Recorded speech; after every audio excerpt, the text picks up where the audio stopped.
What if I told you that the very struggles you hate, the ones that keep you awake at night, the ones you wish would disappear, might actually be the key to your breakthrough? Most people look at pain as punishment, failure as the end, and obstacles as walls. But what if those walls were not there to stop you, but to shape you? What if the very things you want to escape are the things that will build you into someone capable of living the life you dream of? Let me take you into the story of a young man named Daniel, because his life will force you to look at your own struggles differently. Daniel grew up in a small town where dreams seemed too big for the narrow streets and fading houses. Everyone around him told him the same thing. Don't aim too high. Life is about surviving, not winning. His parents worked hard to put food on the table, and he respected them deeply, but he could never shake the feeling that he was meant for more. He would often stay awake at night, staring at the cracked ceiling of his small room, whispering to himself that he would one day leave and build a life worth telling stories about. Yet life had other plans. When Daniel turned 22, his father passed away suddenly. The shock ripped through his heart and shattered the fragile balance of his home. Overnight, Daniel became the man of the house, responsible for his mother and younger sister. His dreams felt selfish now. He buried them under responsibility, convincing himself that survival was enough. But inside, the fire still burned, and sometimes it whispered in the quietest moments that maybe, just maybe, he was giving up too soon.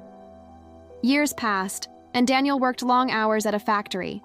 He was exhausted, but he kept pushing, telling himself he was doing it for his family, yet no matter how much he earned, it was never enough. The bills piled higher than his paycheck, and his sister's education fees nearly broke him. He would return home each night, his clothes soaked in sweat and his body aching. But what hurt the most was the sense of being trapped. One evening, as he sat by the dim light of a candle during a power outage, his mother looked at him and softly said that his father used to talk about him with such pride, always saying Daniel was different, that he had a spark no one else had. Those words pierced him. He wondered if that spark was still alive, or if the world had already drowned it. It was around that time Daniel met a mentor, an older man named Elias, who owned a small shop in town. Elias noticed Daniel often walking past with slumped shoulders and tired eyes, and one day he called him over. He asked why a young man with so much strength carried himself like someone twice his age. Daniel laughed bitterly and told him about the endless cycle of work and struggle, about how he once dreamed of building something great, but had long given up. Elias listened quietly, then leaned closer and said something Daniel would never forget. He said that struggles were not curses, but invitations, that the very weight Daniel carried was training him for something larger than he could yet imagine. Pain doesn't come to destroy you, Elias said. It comes to prepare you. At first, Daniel dismissed his words. He thought Elias was just trying to comfort him. But over the next few weeks, those words haunted him. He began to notice something. Despite the endless hardships, he was becoming tougher, smarter, more resourceful. Every failure at work forced him to think of new solutions. Every financial shortfall pushed him to budget creatively. Every responsibility made him more disciplined. Slowly, he began to see that Elias was right. His struggles were not burying him, they were shaping him. One night, after another long shift, Daniel sat at his small table and began sketching ideas for a small side business. It was risky and uncertain, but something inside him whispered that he could no longer delay his dreams. He had always wanted to repair and sell bicycles, something he had been passionate about since childhood, but he never dared to try. Now, he looked at his hands, calloused from factory work, and thought maybe those hands were strong enough to build something new. He started small, fixing old bicycles in his backyard and selling them in the market. The first month was full of mistakes. Some bikes broke down after customers bought them, and Daniel had to refund money he couldn't afford to lose. He felt embarrassed and wanted to quit, but Elias reminded him that failure was not the opposite of success.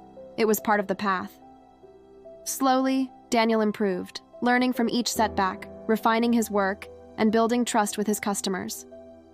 Within 2 years, his small backyard project had grown into a proper shop. People from nearby towns came to him because they had heard about his honesty and skill.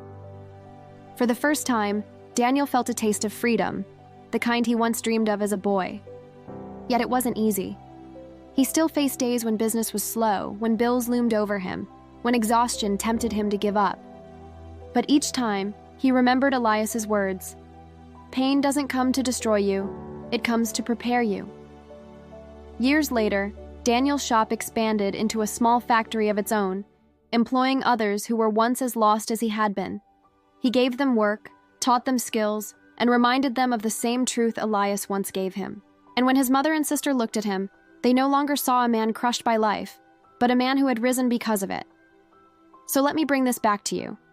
What if I told you that the very struggle you are facing right now, the very thing you think is unfair or unbearable, might be the very thing preparing you for your breakthrough? What if the weight on your shoulders is not meant to crush you, but to make you strong enough to lift something greater in the future? You may not see it now. In fact, you might feel like Daniel once did, tired, hopeless, trapped. But remember this: diamonds are formed under pressure, and gold is refined through fire. You cannot become who you are meant to be without passing through what feels unbearable. Struggles are not signs that you are failing. They are signs that you are in training. Life is shaping you, sharpening you, testing you, and preparing you for something you cannot yet see. And one day, when you look back, you will realize that the very moments you cursed were the moments that built your strength. So the next time life pushes you to your knees, remember that you are not being punished, you are being prepared. Stand back up, take one more step, and keep moving. Because your struggles are not the end of your story. They are the beginning of your breakthrough.